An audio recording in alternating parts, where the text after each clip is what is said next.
Hello listeners, and welcome to this week's recording of Boomerang. First of all, Happy New Year to everyone from all the members of Team 5. Let's hope 2026 is kind to everyone. This week, Team 5 is made up of Sadie and Ruth and Rosemary, and we welcome our new reader today, Steve. Our engineer is Aidan. The news this week is taken with permission from the West Lothian Courier dated the 22nd of January 2026. As usual, the news will be broken into parts, and can I remind you, when you've listened to the whole recording, please post your wallet back to us from a post box and not the post office. Now we start with part 1 and general news. And this item is the headline item, and it's headed Council outline their crackdown on fraud.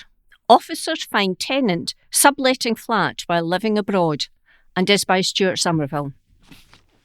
Council staff found one of their tenants actually living abroad and subletting their home, councillors heard. It was one of the success stories in a crackdown on tenancy and blue badge fraud in West Lothian in the last 10 months. Of 21 reported blue badge fraud cases, 17 were confirmed between April and December last year. And of 16 reported cases of tenancy fraud, 5 were confirmed in the same period, councillors heard. Details emerged during a roundup of all fraud cases investigated since April, described to the Audit Committee. In his report to committee, Stuart Saunders, the Council's Audit Risk and Counter-Fraud Manager, said, during the period from the 1st of April 2025 to the 31st of December 2025, the counter-fraud team closed 61 out of 80 active investigations. 2 cases were closed without having conducted an investigation, and 19 investigations that were completely identified, no evidence of fraud or irregularity was found. Fraud or irregularity was established in 40 investigations. 19 investigations were still in progress in December 2025. Councillor Pauline Orr of the SNP asked about the numbers of investigations and success rate. Mr Saunders said reports were on average 8 or 9 per month. The increase in confirmed cases was down to the quality of referrals. Chair of the committee, Conservative Angela Doran-Timpson, asked specifically about themes behind the blue badge frauds. Mr Saunders told the meeting, in blue badge fraud, we had 17 cases out of 21 confirmed. It was our highest number of cases of fraud established this year. He added, blue badge fraud is very selfish fraud because it puts the holder at risk of losing their badge. There's no risk to the actual perpetrator who is using the blue badge for its own convenience. The most common theme is that it's being used without the holder's knowledge or consent, so we would classify that as holder not present. Councillor Doran-Timpson also asked about common themes behind the tenancy frauds. Mr Saunders told the meeting, the most common theme for tenancy frauds are the registered tenants not living at the property. So we would class that as non-principal home tenancy fraud. We found tenants living abroad, living elsewhere in the UK, or abandoning their tenancy. While housing stock is in such high demand, it's a very significant area, and it's an area that the fraud team focuses its resources on. Councillor Doran-Timpson asked, for those 5 tenancies, have any of those tenancies been returned? Mr Saunders replied, in those cases, we worked with housing colleagues to fully recover the tenancies. In those 5 cases, 4 of them we recovered, and 1 was a false homeless application. So that stops the person getting into a council tenancy in the first place, which is just as important. Prevention of fraud is as much part of our remit. In 4 cases, tenancy fraud was not established, while 6 more investigations are still in progress. Councillor Doran-Timpson said, it's fantastic to know that we have our team on this. I'd like to put on record a massive thank you to you, Stuart, and your team. It's going in the right direction. A West Lothian Council spokesperson said, if we have evidence that a blue badge is being used fraudulently, we will issue a warning to the badge holder in the first instance. That makes it clear that any further improper use of the badge would lead to it being removed. Anyone found to be carrying out tenancy fraud would be expected to return the property to the council immediately or face legal action to remove them. Other types of fraud investigated included payroll fraud, recruitment fraud, for example, false qualifications or undeclared convictions, falsification of payroll claims, thefts and embezzlements, fraudulent claims, and criminality, including attempted money laundering. This next article is about the current budget. It's headed, Pay Your Fair Share. Workers have been given a £50 million tax boost in the SNP Scottish budget, with extra cash for babies in poorer households also announced. But wealthy £1 million plus homeowners will have to shell out more in council tax to fund the £40 a week Scottish child payment for the tots. Tax changes will see a £50 million giveaway from the government to workers on low pay.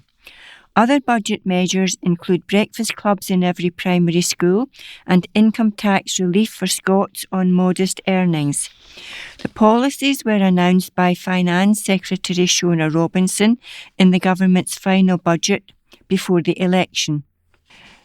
Tackling the cost of living crisis, cutting child poverty and protecting the NHS were the priorities cited by Robinson in her tax and spending plans. She also announced a small number of tax-raising measures to pay for the giveaways. She promised to introduce 2 new council tax bans for homes worth more than £1 million, a move which requires a revaluation of the bans at the top. She said that measure will bring greater fairness as well as increased revenues to councils. But Scottish Labour's Michael Mara claimed the budget does not meet the aspirations of the people of Scotland and it does not recognise their need for real change. Claiming the budget simply offers more of the same from the SNP, he added, "Everyone in Scotland knows what that means. Hundreds of thousands in pain on NHS waiting lists, a justice system past breaking point, an education system going backwards day by day, over 10,000 kids waking up each day in temporary accommodation with no home to call their own. Rates relief for shooting estates will also be scrapped, and a private jet tax will be introduced to hit the super rich." Robinson said, "I say to those who choose to travel by private jet in Scotland, you will pay and pay a fair share of that privilege, and in doing so will be making Scotland a fairer nation." The flagship announcement for cutting child poverty will hike the SCP to £40 a week for low-income kids under 1. The change will come at the beginning of 2027-28 year and speaks to those who are as a government, Robinson added. The SIP for other eligible families will also rise by inflation in the coming year. Robinson said, "The first year of a baby's life is one of the most exciting times for any family, but we know this time can bring extra stress and costs, and that is why this government is delivering the strongest package of support for families.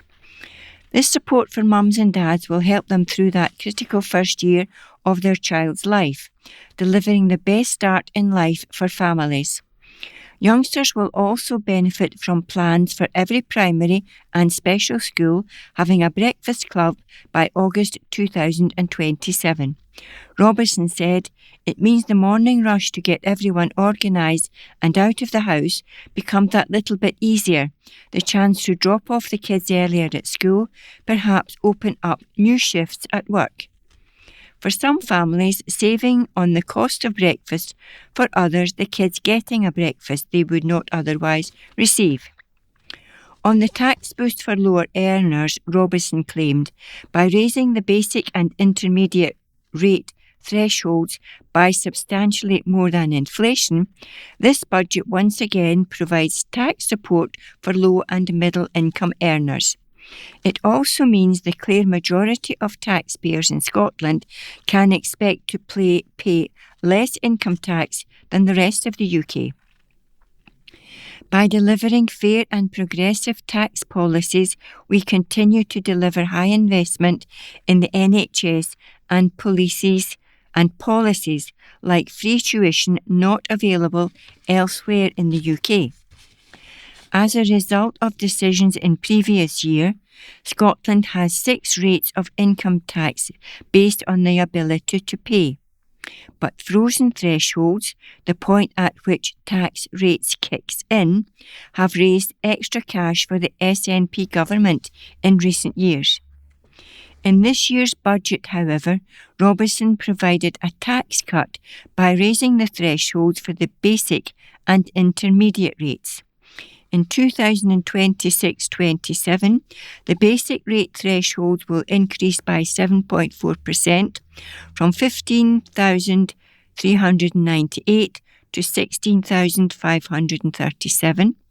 The higher intermediate rate has also risen from 27,492 to 29,526. But the higher advanced and top rate thresholds will remain at 43,662, 75,000 and 125,140 respectively. That means that anyone whose income rises above £43,663 will still begin to pay tax at 42%. Extra cash for the NHS was also found, with £22.5 billion set aside for health and social care in 2026-27.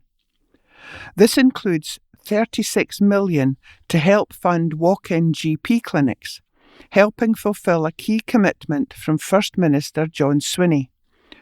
The budget is certain to pass after Labour said they would not let the plans fail. Claire Telfer from Save the Children welcomed the extra cash for families with newborns, saying, "We are delighted the Scottish Government has committed to doing better for babies by announcing a boost to the Scottish Child Payment for families with a baby from 2027. We have been campaigning hard for targeted income increases for families with a baby under 1 when the impacts of tackling and preventing poverty can have the greatest impact. This is the bold action we have been calling for, to meaningfully tackle child poverty and make sure every baby in Scotland has an equal chance to thrive." Chris Burt of the Joseph Rowntree Foundation added, "We know that one of the ways to reduce poverty is through targeted payments for families who need help the most. So the decision to boost the Scottish Child Payment for those with a baby under the age of 1 to £40 per week is welcome. This should go some way to addressing the shocking fact over a third of babies currently live in a household in poverty. However, given the extent of the struggles that families are facing right now, the rest of the poverty-related funding announced doesn't meet the scale of action required, with a disappointing lack of detail on how it will be spent and how it will impact people." Scottish Trades Union Congress General Secretary Ros Foyer accused Swinney of electioneering before May's Scottish Parliament vote. She said, "This was a budget on electioneering steroids. The government's announcements of a private jet tax, progressive income tax measures, and the introduction of a mansion tax are wins for workers. These are the types of measures that have been long called for across our movement. But real investment in our communities is lacking. Whilst the mansion tax is a welcome breakthrough, this will yield little results until the government grasps the nettle of scrapping council tax and implementing a full revaluation. Wealthy individuals using private jets to fly across Scotland will be hit with a new environmental tax. The SNP government has revealed that an airport departure tax will also be put in place by April next year, with a consultation on a potential exemption for the Highlands and Islands. Ros Greer, the Greens co-leader, has long called for a levy on private jets, while Oxfam Scotland warned that the richest 1% had exhausted their annual carbon budget 10 days into 2026. The budget did not bring any clarity on the future of 5 delayed NHS treatment centres after plans were put on hold in 2024. But a record £22.5 billion will be spent on the NHS over the next year, at a time 1 in 9 of the population is currently on a waiting list for healthcare. The SNP government has recommitted itself to dualling the entire route of the A9 between Perth and Inverness by 2035. Around £200 million will be spent on the project over the coming year. But there was only a commitment to dual key sections of the A96 between Inverness and Aberdeen, despite the SNP plan in 2011 to dual the whole route. This article is headed Force Committed to Tackling Vehicle Thefts After Incidents, and it's with Chief Superintendent Greg Banks of Police Scotland. While we are now more than halfway through January, this is my first column of the year, and so it still feels prudent to wish you all a happy new year. I hope the coming 12 months are everything you hope for. From a policing perspective, we know it will be another busy year filled with community engagement, enforcement action, partnership working and supporting the range of events that take place throughout the Lothians and Scottish borders. Officers throughout the division are committed to addressing the issues most adversely affecting our communities, and our analysis of crime trends highlights that the theft of motor vehicles, particularly high-performance cars, remains an issue for many of our residents. Typically, these vehicles are stolen using the true key, and their theft follows a break-in to the owner's home, where the keys are grabbed, the car is unlocked, and then it is driven off. On occasion, the vehicle is used to commit other crimes, but our intelligence also suggests that some of these cars are either stripped for parts or moved abroad in their entirety, with the profits funding organised crime. To help us prevent such incidents and to safeguard your homes and vehicles, please take simple but effective steps to stop housebreakers and thieves getting the opportunity to target you. When you retire for the evening, or if you go out and leave your vehicle at home, please ensure all doors and windows are locked and that car keys are stored safely within the house, not next to access and egress points. It presents far too much of a risk for criminals to venture deeper into your home, so the further from your door you keep the keys, the better. We have also seen a rise in criminals using signal relay techniques to pick up the frequency of your key fob and steal vehicles without having the key in their possession, if you don't have a traditional turnkey. Please also keep these items away from windows and doors. They cannot pick up on the signal. Please also consider keeping these types of key fobs with a Faraday pouch, which prevents their signal being picked up.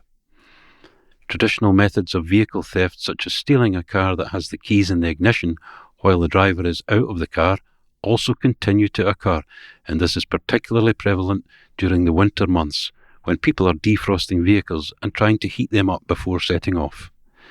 Please never leave your car unattended with the keys in the ignition or the engine running.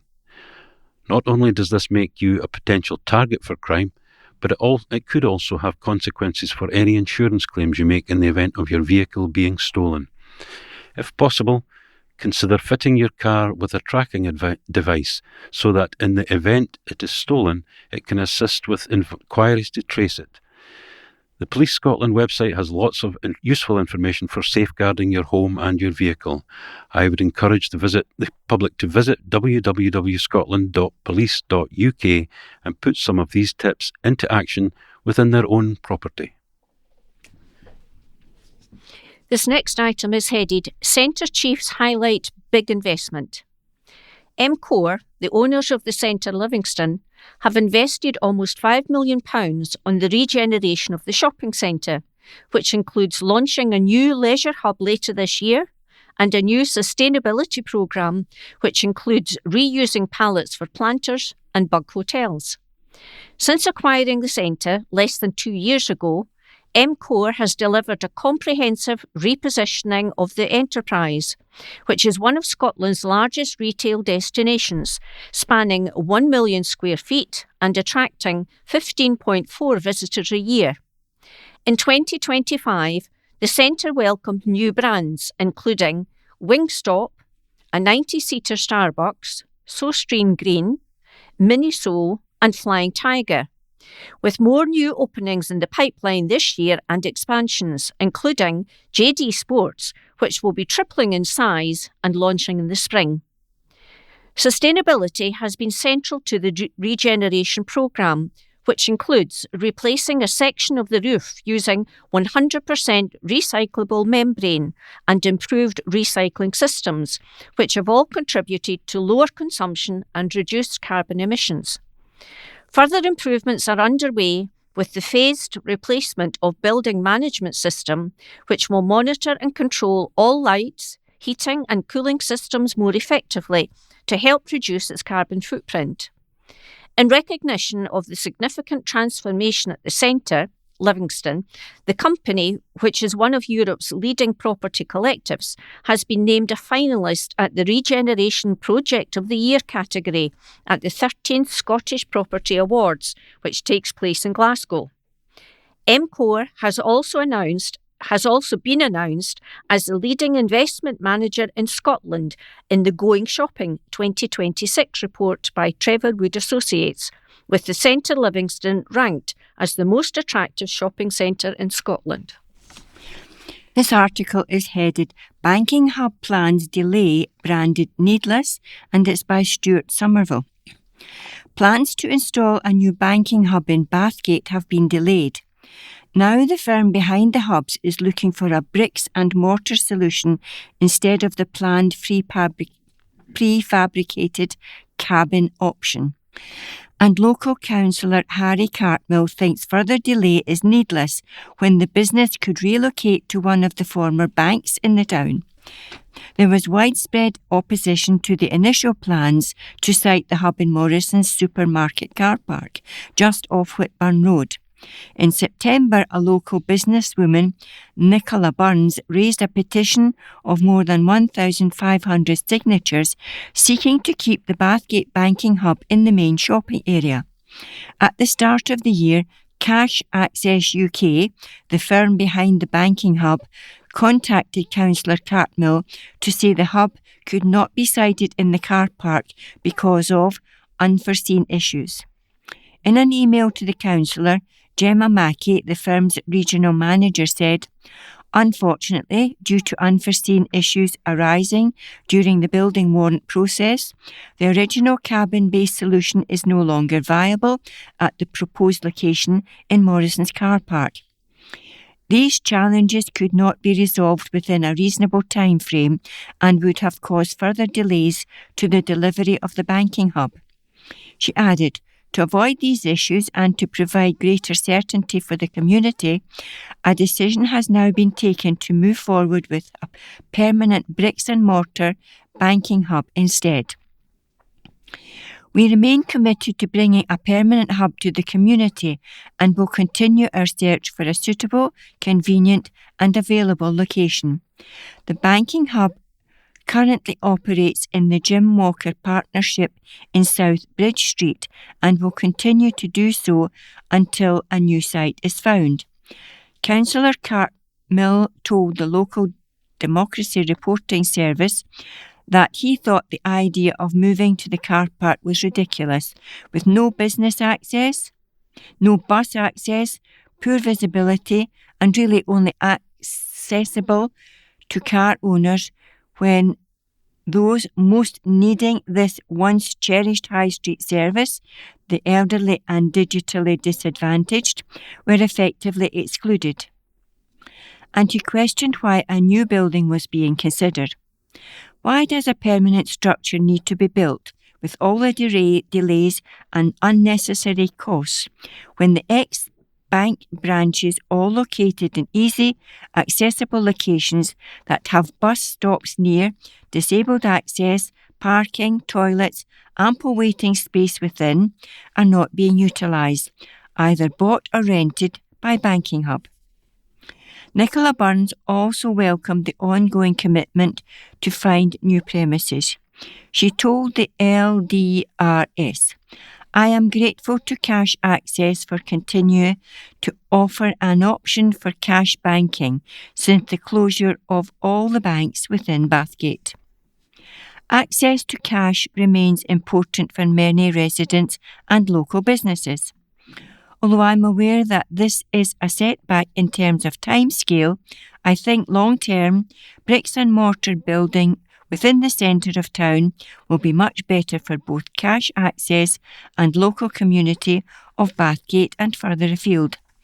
I have already been in touch with Cash Access and passed on details of a vacant town centre property that may be a possible solution." And that brings us to the end of part 1. We'll come back to part 2 and we'll continue with the general news. Deadline for online tax returns is days away. The article is by Ross Thompson. West Lothian locals have been reminded that the deadline for submitting their online tax returns and paying any money owed is around 2 weeks away. Advice Direct Scotland, which runs a free tax helpline and a website, Tax Advice Scot, has reminded people to complete the process and settle their tax bills by midnight on Saturday, January the 31st, to avoid fines. Anyone registered for self-assessment for the 2024-25 tax year must submit their completed form online and pay any tax owed by this deadline. Missing the cut-off date incurs an automatic £100 penalty, which rises after 3 months. HMRC figures for 2022-2023 is the most recent year available, and that indicates that 20,000 Scots were hit with the £100 fine. In that tax year, fines for Scots submitting late tax returns totalled around 5.5 million. Paying your tax bill late can also lead to fines. The amount depends on how much tax is owed and how late the payment is. Advice Direct Scotland is urging anyone who needs help with their self-assessment tax return to get in touch with their taxadvice.scot service, which is backed by HMRC. The service is staffed by specialist advisors and can be contacted on 0800 756 3381. Andrew Bartlett, Chief Executive, said, "Time is running out. There's only a handful of days left to get your self-assessment return in order and pay any tax that you owe to HMRC. So if you've been putting it off, you should act now. If you miss the deadline at the end of this month, you will start to accrue fines on top of your 2024-25 tax bill, which will get steeper the longer you delay. If this is the first time you've gone through the process, don't worry. Our taxadvice.scot service can help people in Scotland to navigate the complexities of the UK tax system. Our advisors can assist people who are struggling to fill in their self-assessment forms or who have any other queries about their tax obligations, and this is completely free of charge. Anyone who is confused should know that by calling HMRC it isn't their only option. You can visit taxadvice.scot or call us on 0800 756 3381. There are several reasons why people might need to fill in a tax return, including if they are self-employed as a sole trader and earned more than £1,000 during the tax year. People with total taxable incomes of more than £150,000, those who had to pay capital gains tax during 2024-25, and those who need to pay the high income child benefit charge also need to register for self-assessment. Those who earned any untaxed income, such as money from renting out a property, tips and commissions, and income from savings, investments and dividends, may also have to declare it by filling in a tax return. The deadline for registering for self-assessment for the 2023-24 tax year was October the 5th last year, while the cut-off for submitting a paper tax return fell on October the 31st.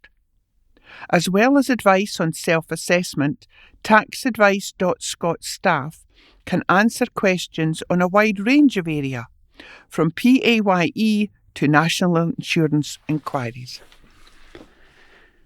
The next article is by Stuart Somerville and it's headlined Fears of Funding Cuts in the Council Budget.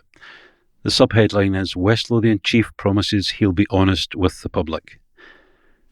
West Lothian's budget will be set next month, and as accountants work through the figures from Holyrood's Budget Award, it's likely the Council's worries will only grow. In a sit-down with the local Democracy Reporting Service after last week's announcement by the Scottish Government, Councillor Lawrence Fitzpatrick, the Council leader, said the Council still faces real terms funding cuts in coming years, and he stressed it's important we be honest with the public. The Scottish Government hailed its 2026-27 budget, coming in a Holyrood election year, as with the people of Scotland at its heart. It has promised more money for the NHS and local government. However, on the day the budget was announced, West Lothian's financial officers said in a report to the Executive, the magnitude of the pressures faced with constrained funding and cost and demand pressures should not be underestimated. To ensure the ongoing financial sustainability of the Council, urgent action is required, including identifying, where possible, additional recurring budget-saving measures. Work continues on finalising the revenue budget model. However, based on the challenges faced, it is expected that the previously reported gap of £9.7 million will increase. Councillor Fitzpatrick told the LDRS, I am very disappointed in this year's budget settlement from the Scottish Government. Full details are still to be confirmed, but it is clear that the settlement falls well short of covering the continuing rise in the cost of delivering essential services.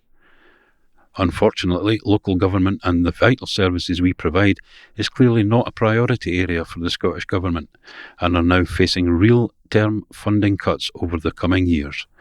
The Scottish Government provides 80% of our funding, so their grant has the biggest impact on what we can afford to deliver for local residents.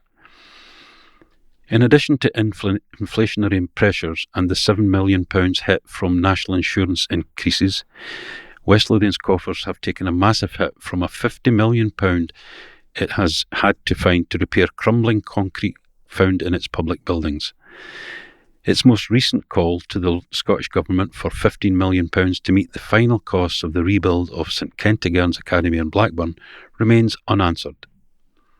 Councillor Fitzpatrick said, it's sad to see that our pleas for support to deliver the new St Kentigern's Academy extension has fallen on deaf ears once again, with no specific funding to support us or any other council affected by RAC.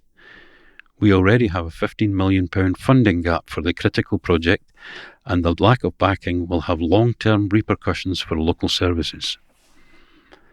Details of West Lothian's own budget are being worked out, and councillors will attend a series of special meetings starting early in February to thrash out potential cuts for the next financial year to try to meet the £9.7 million gap it faces. More than 10,000 people responded to an in-depth consultation on what spending priorities should be in the next year, the highest ever number to respond to a council consultation. Councillor Fitzpatrick said, it's important we are honest with the West Lothian public about the scale of the ongoing challenge we continue to face, as it leaves local councillors with stark choices to make, which include increasing council tax further or deeper cuts to services. We are legally required to set a balanced budget, so we must make tough decisions and focus on priorities. Our capital funding grant has also been reduced, which will make it even more challenging to invest in assets such as improving our school estate or repairing roads going forward. Announcing its budget last Tuesday, the Scottish Government said it was committed to investing in local authorities, as well as a reform of the council tax system in 2028.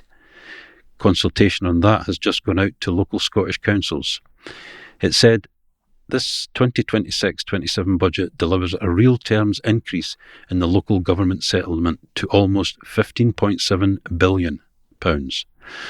Following extensive engagement with COSLA and councils throughout the year, the budget honours the commitments made to support the local government pay deals, provides additional funding for the real living wage and commissioned services across social care and childcare, and makes available further support to promote sustainable inter-island connectivity. The budget also further consolidates the settlement by baselining over £770 million in 2026-27, taking the total funding baselined to over £2 million since the Verity House agreement was signed. It also allocates £5 million in 2026-27 towards a targeted council tax revaluation of properties worth over £1 million to support the introduction of 2 new high-value property bands from April 1st, 2028.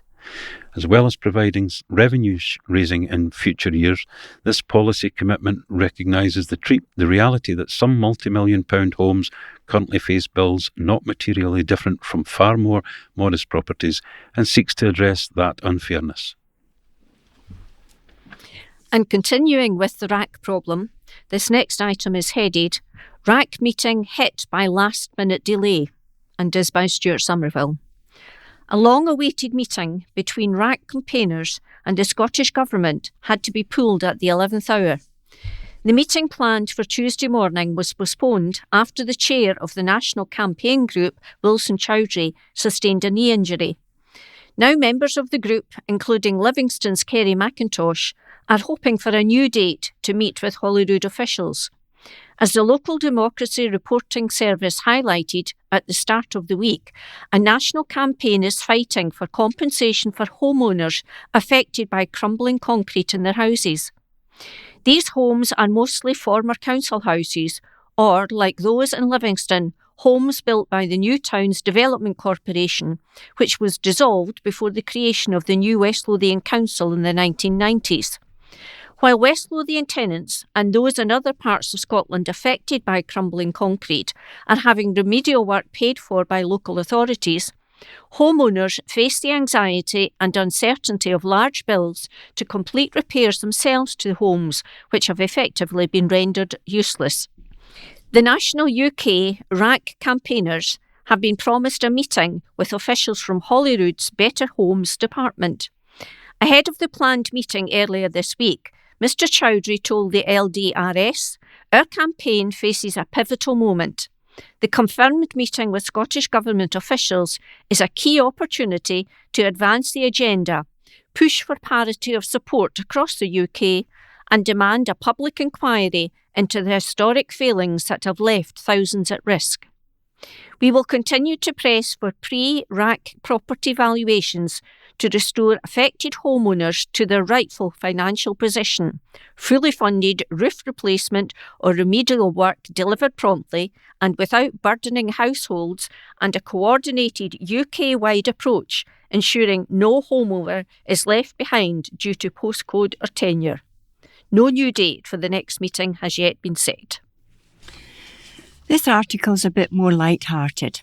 This is to tell you that you can travel anywhere in Scotland by train for just £20 return.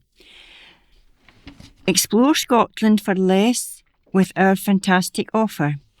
We've teamed up with ScotRail to give readers the chance to travel anywhere in Scotland by train for just £20 return.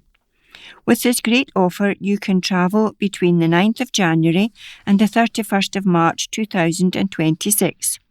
Whether it's a scenic day out or a weekend getaway, ScotRail's £20 flat fare makes it easier than ever to explore the beauty of Scotland by train and make great savings. And here are examples. From Aberdeen to Glasgow, the price is £20 return, saving £57. From Glasgow to Inverness, £20 return, saving £54.20. From Edinburgh to Aberdeen, saving £48.70. From Edinburgh to Ayr, saving £16.10, and from Glasgow to North Berwick, saving £13. How to book? Scan this code or visit www.dailyrecord.co.uk/ScotRail offer, and you can purchase it from Friday the 9th of January to Saturday the 31st of January only. Have your say on Historic Survey. Historic Environment Scotland, HES, is urging people across West Lothian to have their say on the future of its historically significant properties and collections, which they manage on behalf of the people of Scotland. HES is set to finalise its long-term properties and collections strategy later this year, and is encouraging those with an interest in Scotland's heritage to share their views before the consultation closes on January 23rd.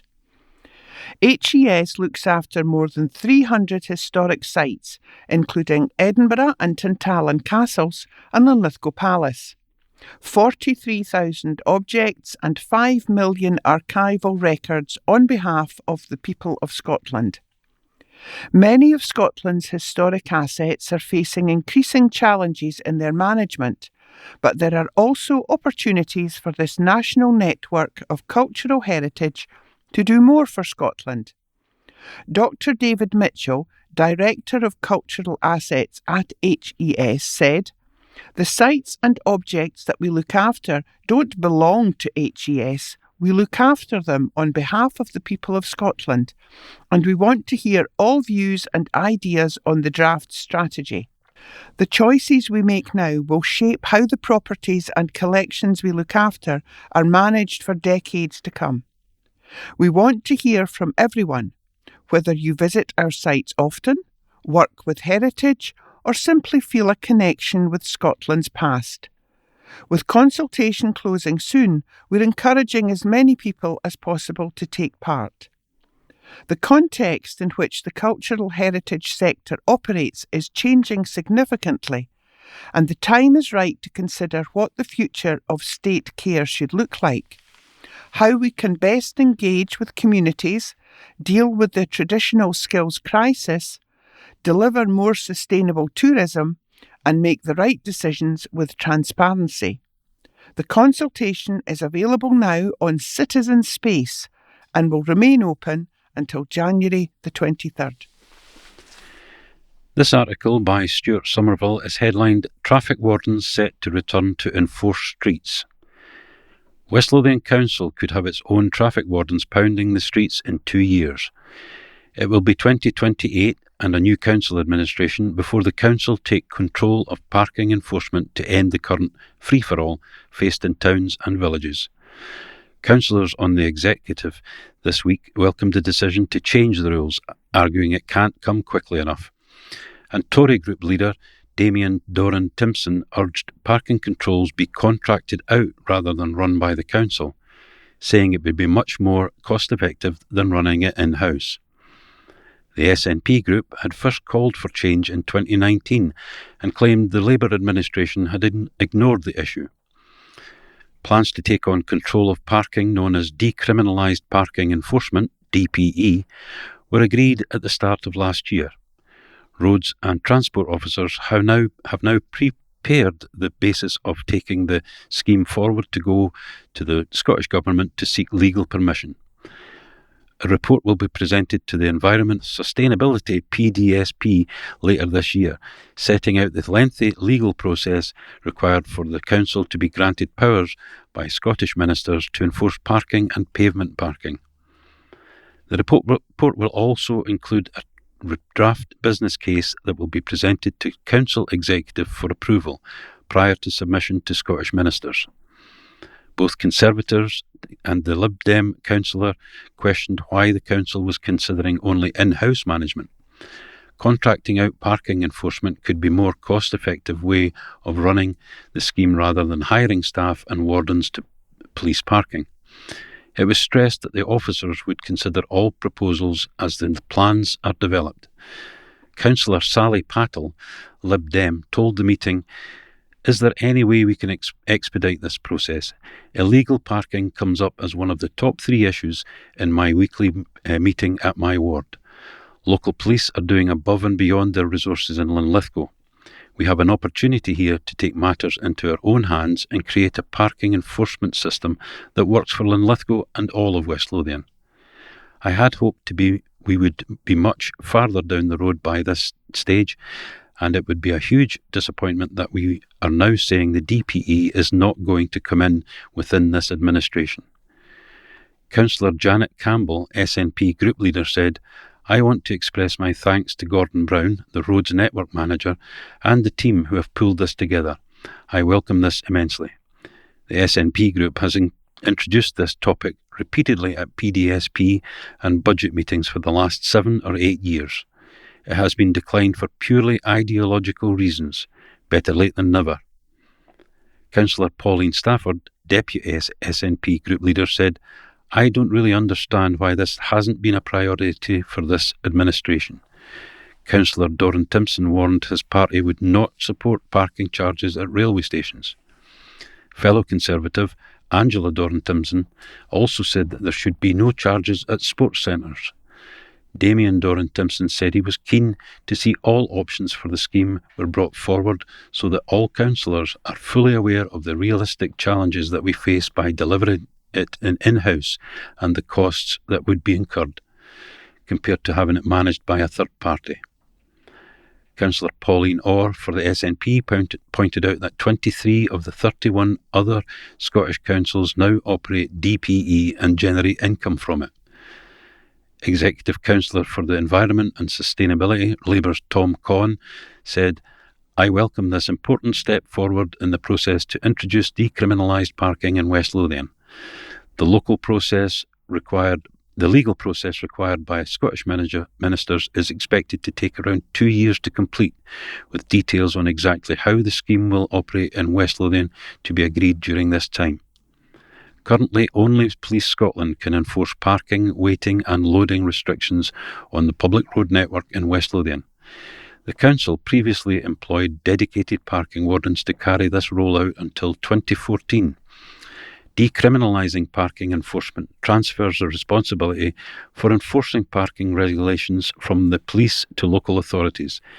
The decriminalised element is that illegal parking is no longer a criminal offence to be dealt with by the police.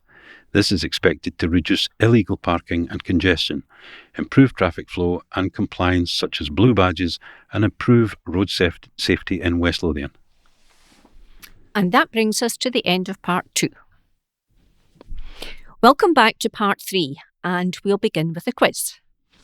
And all brains engaged, there are some tricky ones today. Right, 10 questions. Here we go. Number 1, which type of creature is a wobbegon? I'll spell that. W-O-B-B-E-G-O-N-G. Wobbegon. A bird of prey. B, a snake. C, a carpet shark. Number 2. Brian Wilson is best known as a member of which US band? A, the Beach Boys. B, the Byrds. C, the Doors. Number 3. What is the real first name of glam rock star Noddy Holder? A, Norman. B, Neville. C, Nigel. Number 4. Which English cricketer and footballer was the original Brillcream boy? A, Dennis Compton. B, Trevor Bailey. C, Colin Cowdrey. Number 5. What is a lariat? L-A-R-I-A-T. A, lasso. B, chair. C, ornamental shrub. Number 6. In rugby union, which English club side plays at Franklin's Gardens? A, Harlequins. B, Northampton Saints. C, Leicester Tigers. Number 7. Which band released the album The Dark Side of the Moon in 1973? A, Bad Company. B, Deep Purple. C, Pink Floyd. Number 8. Which main river runs through the English city of Chester? A. Dee, B. Derwent, C. Don. Number 9. What nationality was the psychologist Carl Jung? A. Swiss, B. German, C. Austrian. And number 10. In computing, what does the G in JPEG mean? A. Grid, B. Graphics, or C. Group? Listen in at the beginning of part 4 for the answers to the quiz. And now back to the general news. And this item is headed Lease Now Confirmed for Vennel and is by Stuart Somerville. A 10-year lease awarded to a charity for a major store space in Linlithgow's Vennel is no barrier to proposals for redevelopment of the controversial building. A meeting of West Lothian's council executive agreed the lease of the former M&Co store this week. But local Lib Dem councillor Sally Pattle wondered if this would stall long-running discussion about redevelopment of the 1960s building. Local community groups have long promoted major redevelopment of the Vennel, a much derided but at one time award-winning example of 60s architecture. All 3 councillors welcomed the news that the store, the largest in Linlithgow's High Street, would once more be occupied. Its empty windows have become an eyesore since M&Co stopped trading in December 2022. It is just yards from the historic centre of Linlithgow. The move by Chest, Heart and Stroke from its existing premises in the town will save the council £17,000 a year in lost rates. The report added, the council is currently responsible for vacant rate payments equating to £17,000 per annum, with this set to increase to over £18,000 in April 2026 after the new valuation rule takes effect from the 2026 revaluation process. Consequently, by securing the proposed letting, the council will secure the additional income and savings of between £52,000 and £53,000 during the first 5 years. The charity has offered to rent the property for 10 years at £35,000 per annum for the first 5 years, rising to £38,000 per annum after that. Council Pattle told the meeting, "It's very good to know that the unit will finally be occupied," but she added, "The lease is for 10 years. Does that mean we can assume there's going to be no redevelopment, no change to the Vennel in the next 10 years? There's been discussion for at least 10 years about redeveloping the Vennel.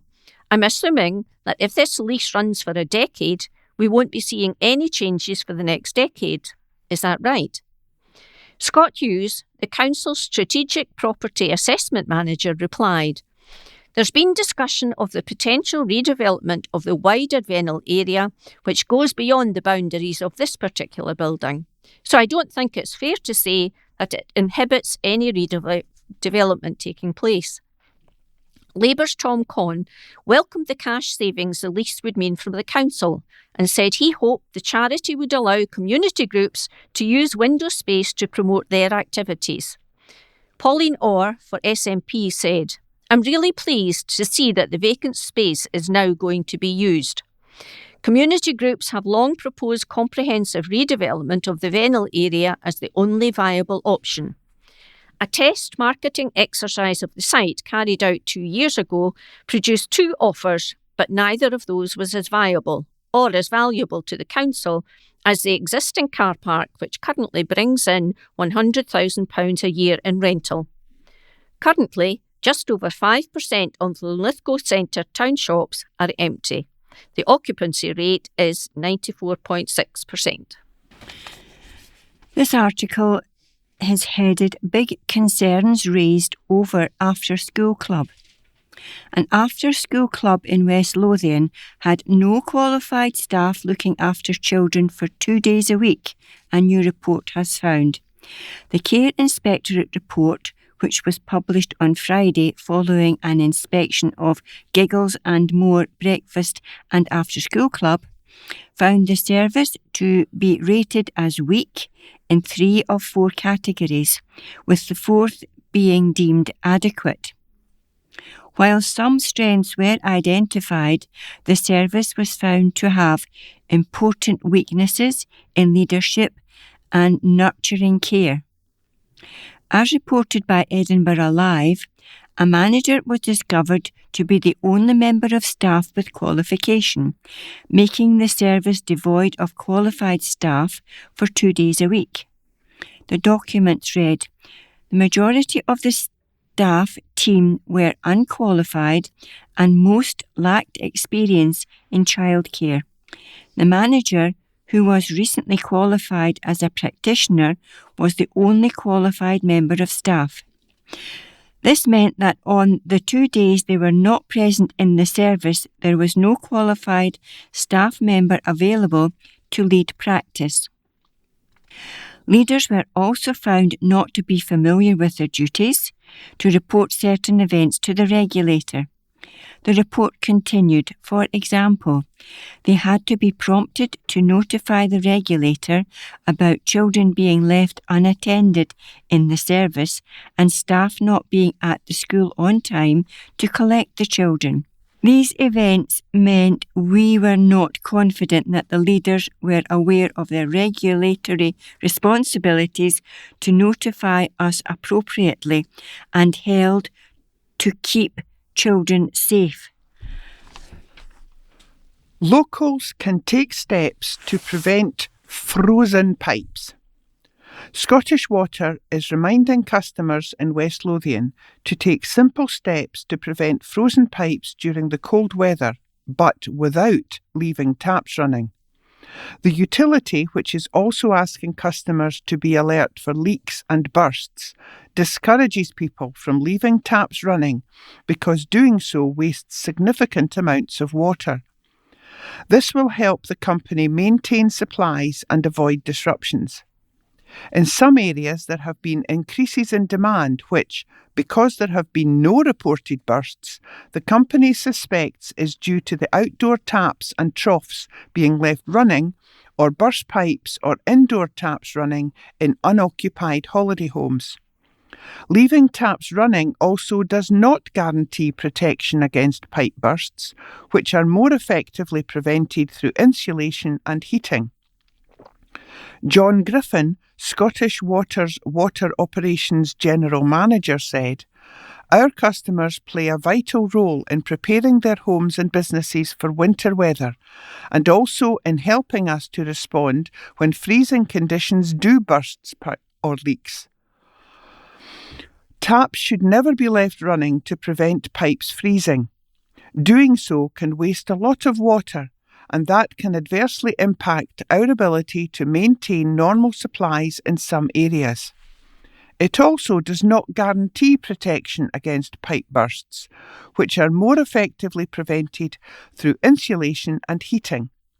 The plumbing within properties that are empty over winter, or pipes connecting outdoor taps that are not being used, should be isolated and drained wherever possible." Scottish Water is also asking customers to advise the company of any leaks or bursts on the public network so they can be fixed, especially when thaw conditions arrive. Where customers are aware of leaks or bursts on the public water network, they are asked to contact Scottish Water with as much detail of the location as possible. The next article by Stuart Somerville is headed Huge Response to the Budget Consultation, and the subheading is It's the highest response the Council has ever received. West Lothian Council received more than 10,000 responses and almost 30,000 comments to a month-long public consultation on budget cuts in the closing weeks of 2025. It is the highest response the Council has ever achieved and also outstrips the feedback neighbouring authorities have had over their budget plans. But not until a series of special meetings early next month will councillors see the detailed proposals officers have come up with for savings after unpacking the findings. Broad brush responses from the public were delivered to the month's meeting of the Executive.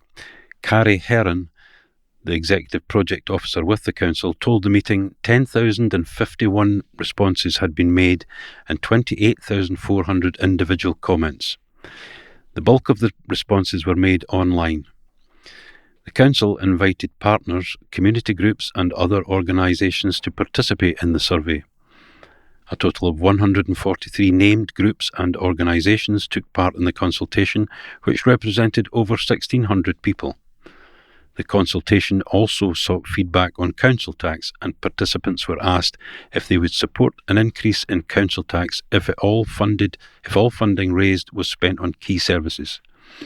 A total of 5,953 respondents answered the question, would you support an increase in council tax if all funding raised was spent on key services? Overall, 51.79% of respondents agreed. This gives the Council a clear and positive basis to consider this option. Council tax, however, only makes up around 19% of the total funding that councils receive. This is a significant amount of money, but within the context of the total spent by councils each year on essential local services such as education, collecting bins, maintaining roads and providing care services, council tax income is a relatively small amount.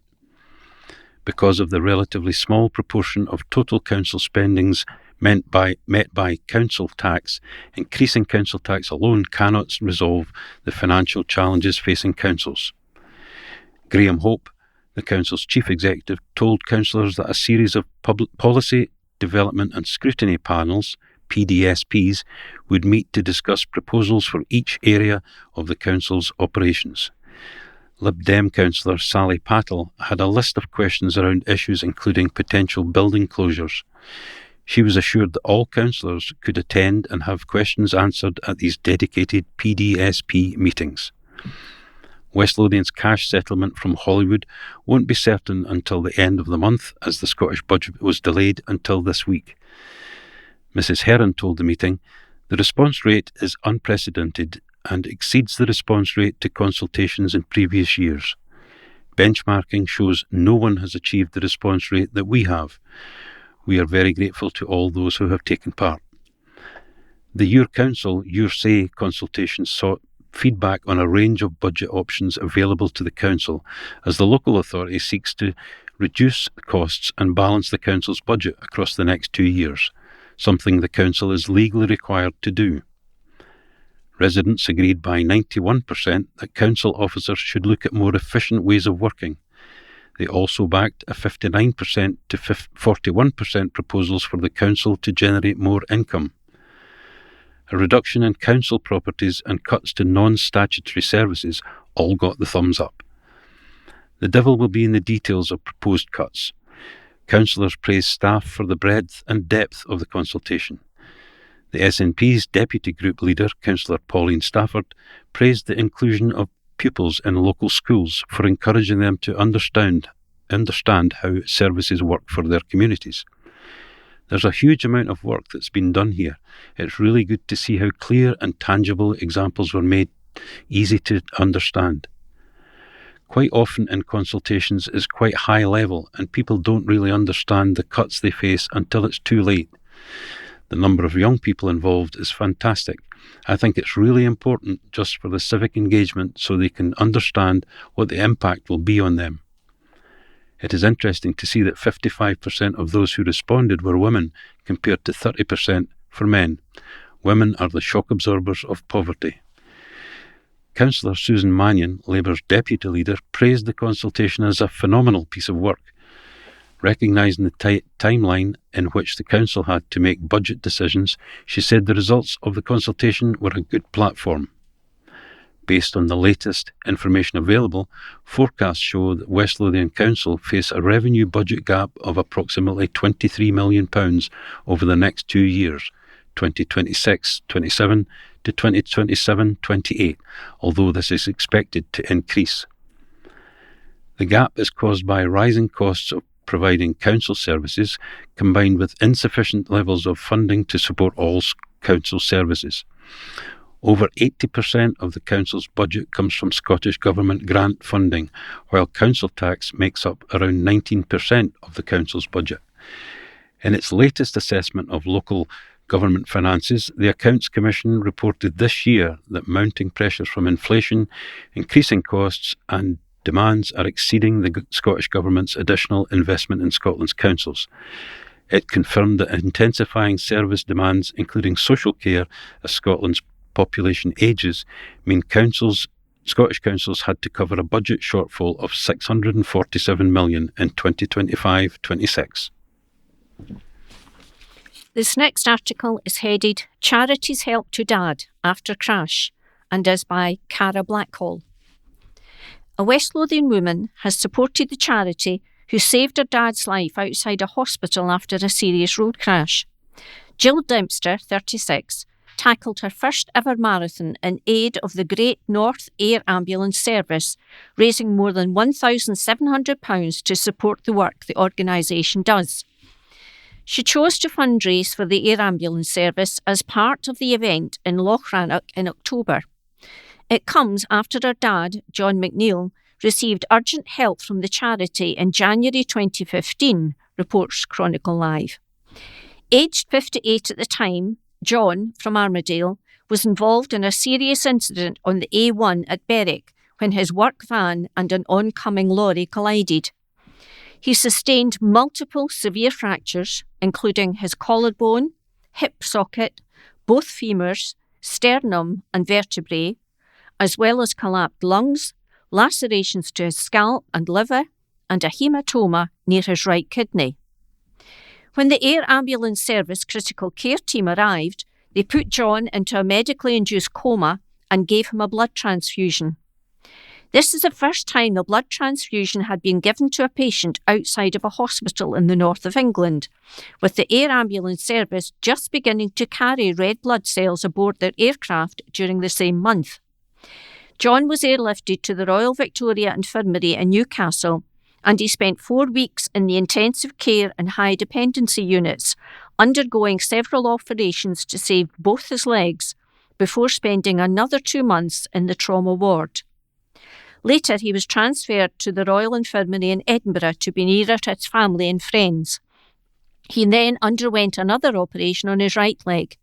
He spent about 3 months in St John's Hospital for rehab before finally being discharged and returning to his West Lothian home.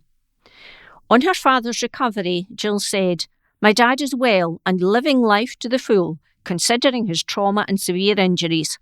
His recovery was long and painful, as he had to learn to walk again with many months of physiotherapy." She added, "The marathon was the most challenging thing I've ever done. It pushed me to a new limit. It was a very undulating course, which made it even more difficult. However, knowing how much I raised, and it's all for a good cause, kept me through." Completing the Lochrannoch Marathon was very emotional and overwhelming. It was the most amazing feeling to have people there cheering you on. In total, Jill raised £1,725 for the Air Ambulance Service, an incredible total that was more than double her initial funding target. She added, "It feels incredibly rewarding and fulfilling to raise such amount of money.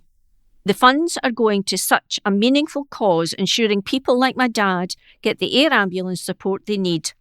If it hadn't been for the air ambulance medics going over and above on the day that Dad had his accident, he would have lost his life. We as a family are so grateful, and because of this, my dad walked me down the aisle on my wedding day." This fundraising will help the Air Ambulance Service with Operation SOS, Secure Our Service, a new appeal during which the service aims to raise $2.5 million to secure the deposit for a third new helicopter, with more information available on their website. And to go with the article, there is a beautiful picture of Jill on her wedding day. She looks wonderful in her wedding dress, and her dad is resplendent in a full Highland regalia, looking very proud of his daughter. This article is also about fundraising, and it's headed Parents Raising Cash for Pipe Band Uniforms. Parents are appealing to the public for help in order to raise cash for the West Lothian Schools Pipe Band, Members of the Pipe Band's parent fundraising committee have taken to social media in a bid to raise £2,000 for new uniforms for the award-winning band. The West Lothian Schools Pipe Band, 2025 Novice A Scottish and World Champions, is made up of young pipers and drummers from various West Lothian schools. In partnership with the West Lothian IMS Free Music Tuition, the Parent Funding Committee aimed to provide uniform and transport to competitions throughout the year. Writing on its Just Giving page, the Parents Committee state, "With 54 young people across 2 bands, this is a challenging task, and this year we found ourselves once again short of a few kilts. Please help us in any way you can to reach our target and get our young people kitted out and ready to compete alongside bands from all over the world this summer. Any donations, big or small, would be hugely appreciated and put to good use. This is a fantastic opportunity for our young members, providing life skills in teamwork, motivation and communication, as well as promoting lifelong friendships throughout music. To donate to the cause, visit https://www.justgiving.com/crowdfunding/ West Lothian Schools Pipe Band, and that last section is all joined together. And there's a lovely picture of the pipe band with their kilts and white shirts and the drums all arranged in front of them. And that brings us to the end of part 3. Welcome back to part 4. We'll begin with the answers to the quiz and then continue with some general news. Right, let's see how you got on. Number 1. Which type of creature is a wobbegong? And the answer is C, a carpet shark. Number 2. Brian Wilson is best known as a member of which US band? And the answer is A, of course, the Beach Boys. Number 3. What is the real first name of glam rock star Noddy Holder? And the answer is B, Neville. Number 4. Which English cricketer and footballer was the original Brill-Cream boy? And the answer is A, Dennis Compton. Number 5. What is a lariat? And the answer is A, a lasso. Number 6. In rugby union, which English club side plays at Franklin's Gardens? And the answer is B, Northampton Saints. Number 7. Which band released the album The Dark Side of the Moon in 1973? And the answer is C, Pink Floyd. Number 8. Which main river runs through the English city of Chester? And the answer is A, D. Number 9. What nationality was the psychologist Carl Jung? And the answer is A, Swiss. And number 10. In computing, what does the G in JPEG mean? And the answer is group. Well done if you got more than half marks than that. And for the word one,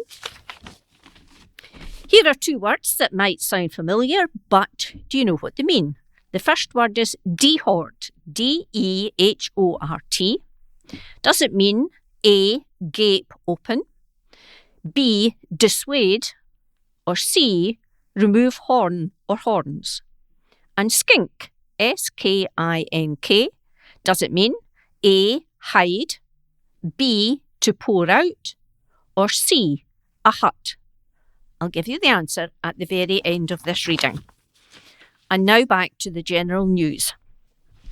This item is titled Fun-Filled Gruffalo Celebration and is by Ross Thompson. Pupils at a Livingston school enjoyed a fun-filled celebration of author Julia Donaldson's most famous creation. Bell's Quarry Primary was buzzing with excitement recently as the whole school came together for a literacy celebration centred around the Gruffalo. The event, which featured an imaginative Gruffalo trail, proved a huge hit with learners, parents, carers and the wider community. Special guests, the Reverend Nanda Grunwald, and Tracy Sharp from the Lanthorn Library joined the festivities, helping to mark an important milestone in the school's reading journey. Pupils proudly presented work inspired by the Gruffalo, showcasing activities linked to early, first and second level outcomes. From creative writing to art and drama, the trail offered something for everyone and created what staff described as a wonderful buffalo buzz throughout the school. The school's acting principal teacher, Alison Walker, said, "Whole school book studies like this bring real benefits. They foster a shared reading experience, strengthen community connections, and encourage reading for enjoyment, an essential part of lifelong learning." This celebration also moves Bell's Quarry closer to achieving Gold Reading Accreditation with the Scottish Book Trust. The school's literacy, PLG, has been working hard to promote reading beyond the classroom. Recent initiatives include pavement reading quotes, positive posters in local shops and businesses, and displays at Polbeth and Harburn Church. Meanwhile, P7 literacy ambassadors have teamed up with Dedridge Primary to develop a book bistro, where Bell's Quarry looks forward to hosting in January. The event received glowing feedback from families and visitors, reinforcing the school's commitment to building a vibrant reading culture. As one parent commented, "It's fantastic to see the whole community coming together through books." And there are several lovely photographs of the children really engaged in their Gruffalo activities.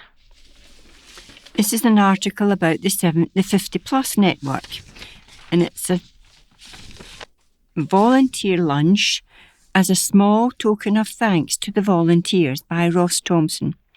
West Lothian 50 Plus Network hosted its annual Volunteers Lunch at Bathgate Golf Club, bringing together volunteers from across the area to recognise and thank those who sit at the heart of the organisation. The lunch is a small gesture, but an important one. It provides a clear and public opportunity for the network to acknowledge the commitment, time and care given by its volunteers, without whom the organisation simply could not operate.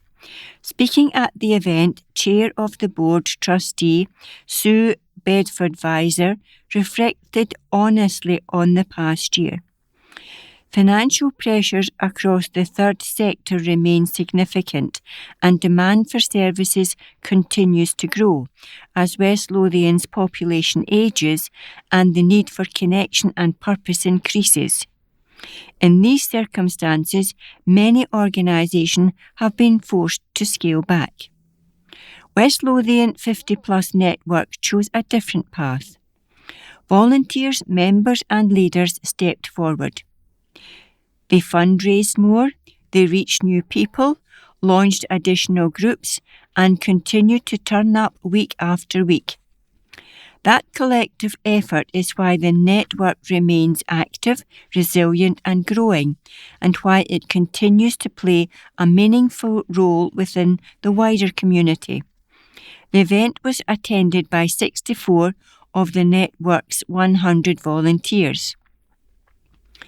Together, they have contributed more than 16,000 hours of volunteering over the past year, a conservative figure that does not fully capture the many hours that go unrecorded.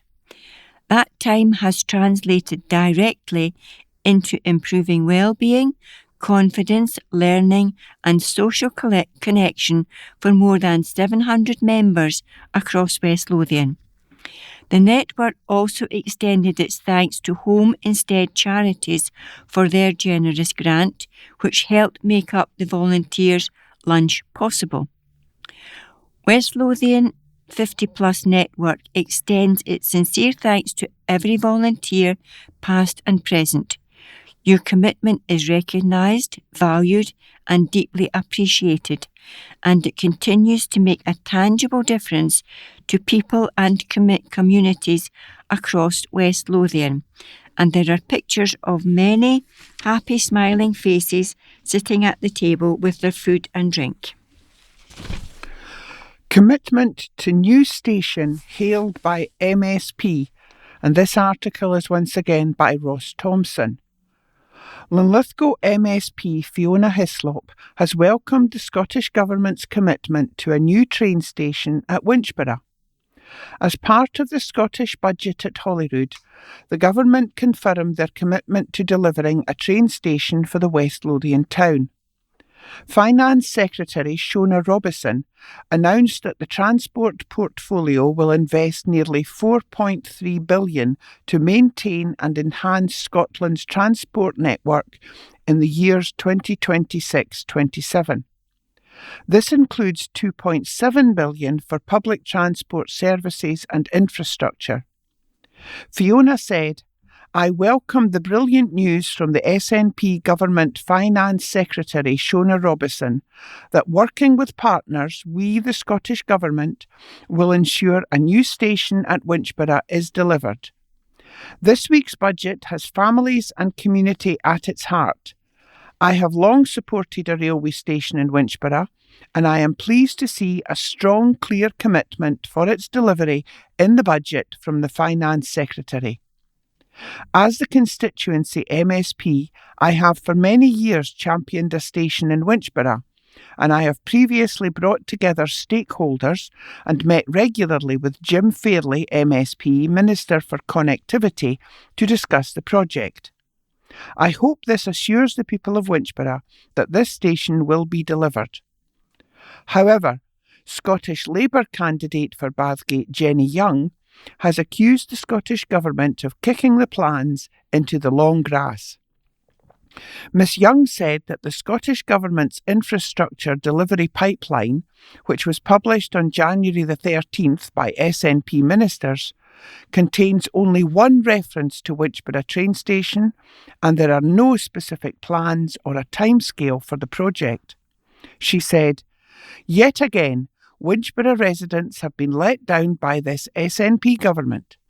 Despite years of promises, SNP ministers have failed to deliver the train station that this growing community desperately needs. The SNP has shown its true colours. There is no plan, and crucially no timescale, for this SNP government to deliver a train station in Winchborough. That is not good enough. Local people deserve answers as to why the SNP has failed to back this community." In November last year, West Lothian Council led an application to secure funding for a new railway station at Winchborough.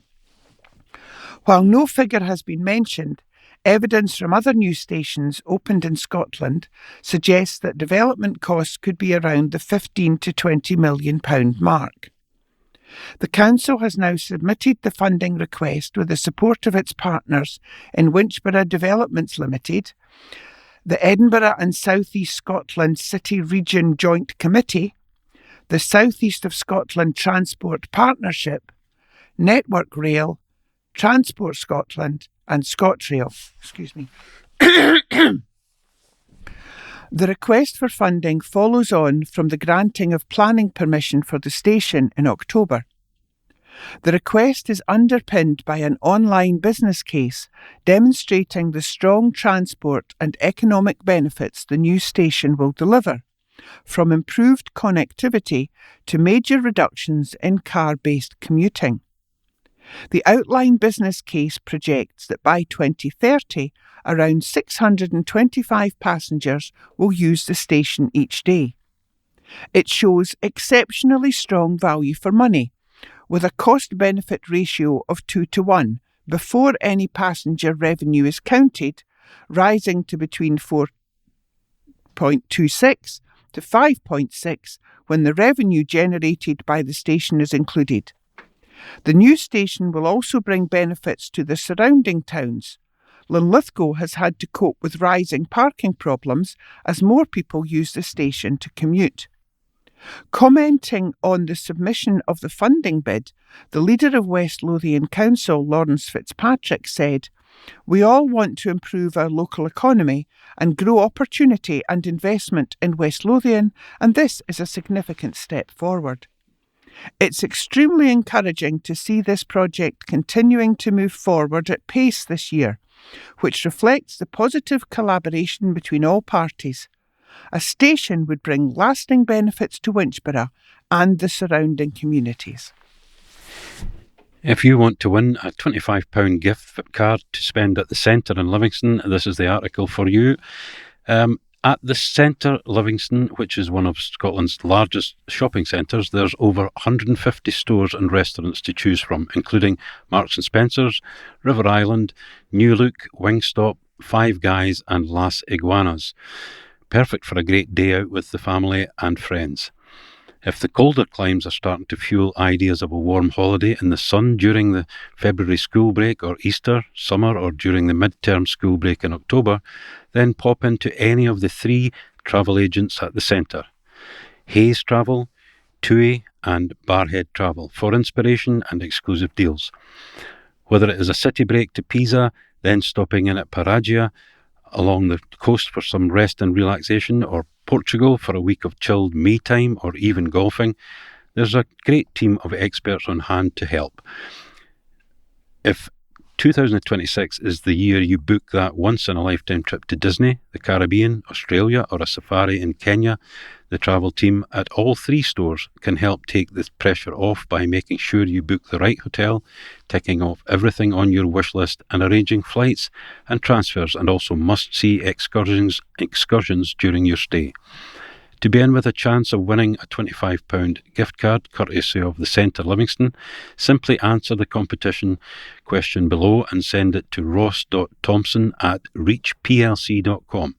Ross.Thompson is spelled ROSS.THOMSON @reachplc.com by Monday, January 26th. And the question is, how many travel agents are in the Centre Livingston? A, 2, B, 3, or C, 5. For full details of the activities and events within the centre, check out the website at www.thecentrelivingston.com. And finally, the answers to the word puzzle. The word dehort meant dissuade someone from doing something, and the word skink means to pour out. Your challenge, should you choose to accept it, is to use these words in conversation today. Good luck with that. We've now come to the end of this week's recording. We hope you've enjoyed it. So it's goodbye from the members of Team 5, and until next time, stay safe and stay well.